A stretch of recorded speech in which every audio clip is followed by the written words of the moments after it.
Amigas y amigos, bienvenidos. Soy Alberto Massa y los invito a partir de este momento a compartir Así Estamos, a través de la señal de TV Más HD, la primera señal en alta definición del departamento de Florida, la única, como siempre les decimos, que al día de hoy nos permite estar llegando a más hogares en el departamento de Florida, porque cubrimos gran parte del interior de nuestro departamento, todo el sur, todo el centro, todo el este.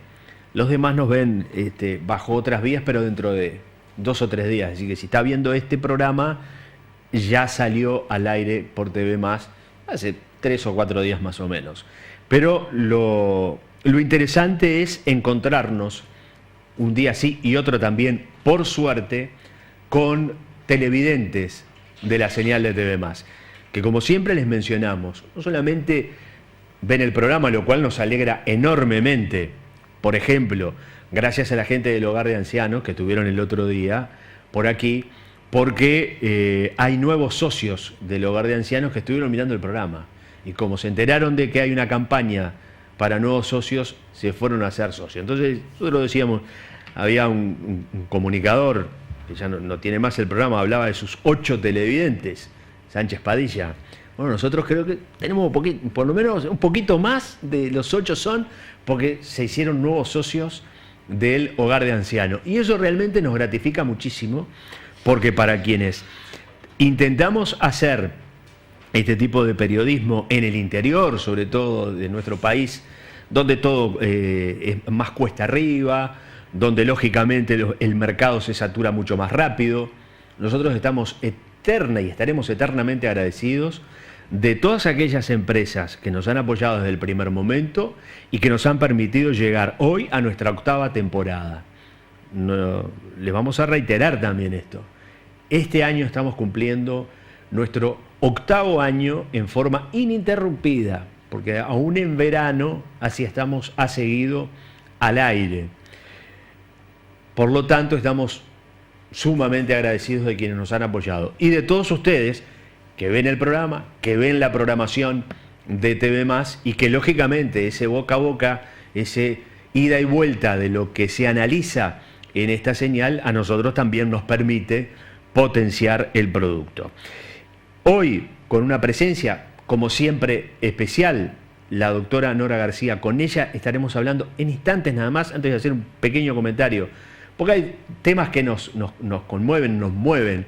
Hay fechas que son icónicas, que se marcan en el calendario para recordarnos algo y para poder hablar de ello. Vamos a hablar del suicidio, vamos a hablar de la violencia, vamos a procurar entender qué nos está pasando con datos, pero por sobre todas las cosas con la palabra de alguien que ha estudiado, profesional en el tema, que tiene vasta experiencia respecto a lo que es la salud mental, fundamentalmente en nuestro territorio, en nuestro departamento. Porque a veces recibimos datos, recibimos información que tiene que ver con realidades macros de departamentos más grandes, que en esencia podemos ser lo mismo, pero a veces tenemos algunas características que nos dan esa particularidad, en estos casos, lamentablemente, ¿no? 2 menciones. Hacia el final del programa vamos a ofrecerles un informe elaborado por los compañeros de TV Más Noticias, por Alexis Trucido, respecto a lo que son estos movimientos políticos que se dan con la partida del ahora ex intendente Carlos Enciso y ya con la bienvenida al nuevo intendente en funciones en forma permanente del ingeniero Guillermo López. Abundante información han recibido ustedes respecto a esto a través de la señal de TV Más, tanto fuera con el acto protocolar como posteriormente en las ediciones informativas. No será este impedimento para que les ofrezcamos en alguno de los programas algún resumen. Hay aspectos y hay temas que no caducan más allá de que pasen los días. ¿Por qué? Porque son hechos políticos que marcan y que muchas veces explican el porqué dentro de una semana, 15 días, o como en este caso, menos de 48 horas después, sucedió. Y fue esa bajada de la línea nacional de Dale, donde Dale ya no corre con un Senado propio, sino que irá acompañando al actual senador Álvaro Delgado. Pero de eso van a tener el informe especial elaborado por Alexis Trucido. Por estas horas, muchos seguramente nos hemos conmovido por hechos de violencia, pero antes le voy a dar la bienvenida y el agradecimiento a la doctora Nora García por estar presente una vez más en el programa. Bueno, muchísimas gracias por la invitación, porque realmente en este espacio uno puede sensibilizar e informar sobre un tema tan especial para nuestro país y también para el mundo, como es el número de suicidios. ¿No? Sabemos que es una problemática sumamente importante en el mundo. Aproximadamente 1 millón de personas se suicidan por año y se supone que en los próximos años será 1,5 millones de personas en el mundo que se suicidarán. Más va a ir en aumento. Va en aumento, es un fenómeno que va en aumento. ¿Y por qué es este tema del suicidio, que hoy lo mencionaba, fuera de cámara le contaba que había buscado los datos, año 2018, lo hablamos el otro día cuando tratamos el tema de la violencia doméstica, 382 homicidios, 710 suicidios. 710 suicidios. Nos alarmamos con los homicidios, pero de los suicidios, ¿por qué no tiene ese impacto del homicidio en la sociedad? Bueno, seguramente porque por suerte se está haciendo un mejor manejo a nivel de los medios, ¿no?, sobre los casos de suicidio. Yo creo que sí es importante que a través de los medios se informe sobre los factores de riesgo, los factores de protección, sobre depresión, sobre cosas que tienen que ver con lo que puede ser prevención de suicidios, pero no está bueno que en sí se den a conocer situaciones de suicidios consumados. No sabemos que también este puede ser un factor favorecedor de suicidios. Eso es así, efectivamente, es decir, porque muchas veces se dice, bueno, los casos de suicidios, manejarlos con determinado cuidado. Cuando uno ve, por ejemplo, un siniestro de tránsito, en una crónica policial de un siniestro de tránsito, uno tiene al detalle la velocidad en que venía el vehículo, cómo fue que se dio el accidente, de qué manera pasó, es decir, todos los detalles. En homicidios, muchas veces también, el relato de esa crónica policial explica cómo fue que el asesino entró a la casa o cómo fue que mataron, lamentablemente ahora se supo este caso que está conmoviendo a todos, una nenita de 4 años violada y asesinada por un hombre. ¿Y por qué no en los suicidios? Es decir, porque puede decirse, es una muerte también. Sí, pero considero que la muerte en un accidente o la muerte en un homicidio en general se establece o sucede en personas que están sanas mentalmente. Y yo creo que esto otro se da en personas que por diferentes circunstancias, no una sola, están con mucho riesgo y por lo tanto el conocimiento muchas veces de formas, de métodos o de personas que lo realizan puede ser un factor facilitador. Por supuesto que no vamos a poner todas las tintas solamente en esto, pero yo creo que si no se da una difusión de los datos precisos, de los métodos utilizados, no creo que es un buen manejo que está haciendo la prensa en el caso de suicidio. Que esto no significa que no hablemos de suicidio con las personas. Claro, porque hoy justamente estamos hablando de que prácticamente se duplican los casos de suicidio respecto a los de homicidios, que ya son alarmantes, ya son preocupantes, ¿no? Sí. Y en un país con una población muy, muy pequeña, Uruguay tiene las tasas de suicidios más altas, según las más altas de América, la más alta de América Latina, está a nivel de la de Cuba o de países que tienen altas, ¿no? Tenemos en este momento un 20,25 suicidios cada 100.000 habitantes por año, donde el promedio de América Latina es un 6,5 y nosotros tenemos un 20,25. ¿Y a qué se debe esto? ¿Hay estudios que permitan establecer por qué es que en Uruguay se da esta situación? No sé si por qué en Uruguay. Sí sabemos que es un fenómeno complejo, que no es un fenómeno que puede solamente explicarse a través de la salud, ¿no? Sino que de alguna forma necesitamos acciones a nivel intersectoriales como para poder prevenir. Yo creo que hay muchas personas en nuestro país que presentan muchos factores de riesgo para suicidio, ¿no? Los factores de riesgos... No. Ahí vamos a entrar en los factores de riesgo, pero antes de ir a eso, hay condicionantes, más allá de los factores de riesgo que pueden decir la situación económica, uno puede decir, y muchas veces hay gente que tiene mucho dinero y también se suicida. Si el factor económico... Bueno, no en realidad el factor económico en sí no es un factor de riesgo, ¿no? Es decir, que una situación crítica... Bueno, quizás pueda ser un factor de riesgo cómo una persona maneja una dificultad económica, pero ese no es en sí un factor de riesgo. Hay otros que son factores de riesgo mucho más fuertes, ¿no? Que son los sentimientos de soledad, el no tener una familia continente, el no pertenecer a núcleos de continencia, que eso es muy importante, el aislamiento, la soledad, las enfermedades terminales o las enfermedades que causan con gran dolor, el fracaso estudiantil, ser objeto de bullying, sujeto de bullying, de abuso sexual, o sea, hay muchísimos factores y eso que tiene que ver con cosas externas y después con las internas, las dificultades de la persona para poder manejarse con sus circunstancias de vida. Hay personas que tienen mucho más fortalezas que otras de resolver los conflictos de la vida o las frustraciones o las situaciones a las cuales... El manejo de la frustración, que es lo que algunos hablan. Sí, pero entre el 80 y el 100% de las personas que se suicidan cursaban una depresión. Por lo tanto, hablar de prevención de suicidio implica hablar de depresión, de tratamiento de la depresión. Vamos a ir por parte. Porque se abren muchas, muchos caminos, muchas, o se abren muchas puertas. Aislamiento, soledad, como una de las causas para llegar quizá a la depresión. Ahora, ¿cómo es esto? Porque uno piensa y dice, bueno, pero el uruguayo es un ser sociable.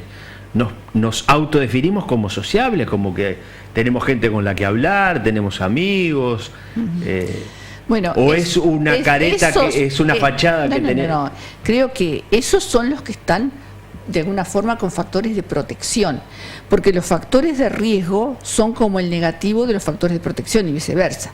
O sea, tener núcleos de pertenencia es un factor de protección, no tenerlos es de riesgo, ¿no? Es tener un ingreso económico adecuado es un factor de protección, no tenerlo es de riesgo, por ejemplo. O sea, son el revés y el derecho de la misma cosa, ¿no? Indudablemente que los factores de riesgo implican las necesidades de la sociabilidad de las personas. Pero hay muchas personas, por ejemplo, hay hombres que llegan a una altura de la vida donde tienen que jubilarse, tienen que retirarse de sus actividades, que no generaron una familia que los contuviera, muchos de ellos pueden ser alcoholistas, o que están en una altura de la vida donde las pérdidas normales de la vida, las pérdidas sensoriales, las pérdidas funcionales, las pérdidas de salud, no son elementos de riesgo para esas personas, porque la mayor parte de los suicidios de nuestra sociedad lo llevan a cabo personas adultos mayores de 60 años. Ahí están los picos más altos de suicidio, ¿no? Generalmente son hombres, el 80% son hombres, el 20% son mujeres. ¿Y por qué son más los? ¿Está el estudio del por qué? ¿Hay una respuesta al por qué se suicidan más hombres que mujeres? Bueno, seguramente es porque para la mujer es mucho más fácil pedir ayuda, ¿no? Muchas veces el pedido de ayuda se vive como un defecto personal, como el yo solo no puedo poder, yo solo tengo que poder, ¿no? Entonces creo que la mujer más fácilmente va a buscar ayuda, más fácilmente va al médico y consulta al médico por estas cosas, ¿no? Y generalmente la mujer no está tan sola como muchos hombres a esta altura de la vida, que muchas veces son alcoholistas, ¿no? O muchas veces las personas consuman los suicidios bajo el efecto del alcohol, ¿no? O sea que son muchas las circunstancias, pero generalmente el perfil del suicida en este país siempre había sido el hombre mayor, solo, que después de jubilarse o quedar sin el lugar social en que ocupó, muchas veces gente del campo que trabajó en una estancia o trabajó en un puesto, y bueno, después ya no sirvió para trabajar, todo su mundo era eso, entonces no tiene un lugar de pertenencia, no tiene el círculo de amigos, su familia si la tuvo la perdió, no, es un alcoholista, entonces además se enfermó y tiene una cantidad de déficit y no puede hacer lo que hacía, ¿no? Y entonces esto lo vuelve una persona con mucho riesgo de deprimirse y por lo tanto tener ideas, planes y consumar un suicidio. Otra cosa que nos preocupa mucho es que últimamente lo que se ha visto en Uruguay es que aparecía otro pico de edades de suicidio muchísimo menores. El año pasado, en el año 2018, acá en Uruguay, acá en Florida, se suicidaron 13 personas. Una de ellas que está catalogado como suicidio, es un niño. Realmente nosotros que conocemos un poco esa situación, consideramos que en realidad eso fue un accidente, no un suicidio. De los cuales, de las 13 personas, una era mujer, todo el resto eran varones. Y 3 de ellos eran menores de 25 años. O sea que el 25% de los suicidios en Florida, ¿no?, estuvieron a cargo de menores de 25 años.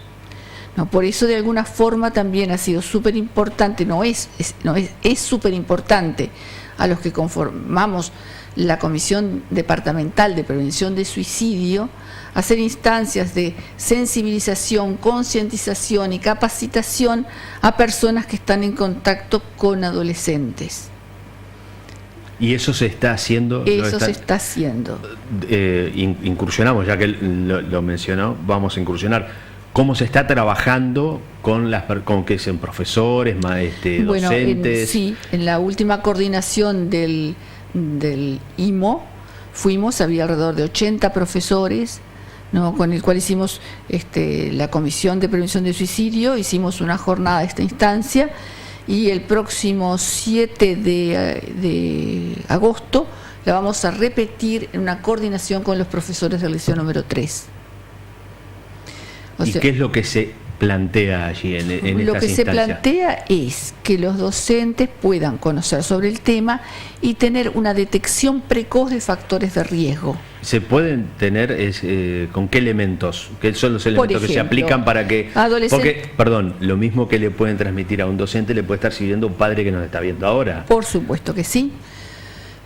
Consideramos en adolescentes, todos los que puedo recordar en este momento, factor de riesgo, tener menos de 3 amigos, fracaso escolar, ser sujeto de bullying, no tener núcleos de pertenencia, no tener una familia continente, mal vínculo con sus padres, ¿no? Todas estas cosas, y estar deprimido, como decíamos, la depresión es lo que está siempre o generalmente, ¿no? Además de muchos otros que quizás en este momento no me salen todos, haber realizado intentos de autoeliminación previo, realizarse cortes, tener antecedentes familiares de suicidio, ¿no? Todos estos son factores de riesgo. Con que un adolescente tenga 3 de estos factores de riesgo, es importante que tenga una consulta en un espacio adolescente o con su médico de referencia. ¿Y existen espacios adolescentes hoy acá en Florida? Espacios adolescentes, sí, existen. ¿Y están a nivel de...? Estos espacios adolescentes están en primer nivel de atención. Algunos de ellos tienen alguna participación también con algunos técnicos de COMEF. Yo no tengo de memoria todos los lugares donde funcionan y horarios, ese tipo de cosas, pero supongo que llamando a la RAP se puede esto saber, o yendo al médico de referencia, y el médico de referencia sabrá a dónde derivarle. No, también. Así que hablando con un médico, existen lugares donde se puede recibir apoyo, ayuda para poder sobrellevar una situación de este tipo y evitar que suceda una tragedia. Yo diría que cualquier padre o cualquier chico que nos esté escuchando, si siente que tiene 3 de estos factores de riesgo, o tiene antecedentes de intentos de autoeliminación previos, o se siente muy solo, o está o no se siente que tenga buenos vínculos con su familia, cualquier tipo de maltrato, de abuso. Bueno, cualquiera que tenga 3 de estos ya es una persona que está en riesgo, ¿no? Que sí necesita atención para no llegar a instancias, ¿no?, como las que queremos prevenir. Entonces es importante esto. Además, se sabe que de las personas que se suicidan ahora en general, no solo los adolescentes, o todos los mayores, casi todos han tenido una consulta con un médico general en los periodos previos. Y generalmente por lo que consultan son por dolores. Dolores inexplicables. Dolores explicables o inexplicables, pero a veces sin una correlación o somática, orgánica, que justifique ese dolor, ¿no? Los famosos dolores de espalda, de columna, de lo que sea, ¿no? O sea, casi todos han consultado. Por eso, dentro de esto, lo que hicimos el año pasado en la Comisión de Prevención del Suicidio fue dar algunos encuentros con médicos generales para formarlos, para que en forma sistemática, cuando ven a sus pacientes, averigüen factores de riesgo y pregunten cosas mínimas de depresión, para poder tener las consultas lo más anticipadamente posible para prevenir suicidios. Ha mencionado en más de una oportunidad desde que comenzamos esta charla, esta entrevista, el tema de la depresión. ¿Qué es la depresión? ¿Cómo la podemos detectar? ¿De qué manera podemos ayudar a alguien que esté deprimido? ¿Lo hablamos en instantes? Voy a invitar a hacer una pausa. Vamos a hacer una pausa muy breve.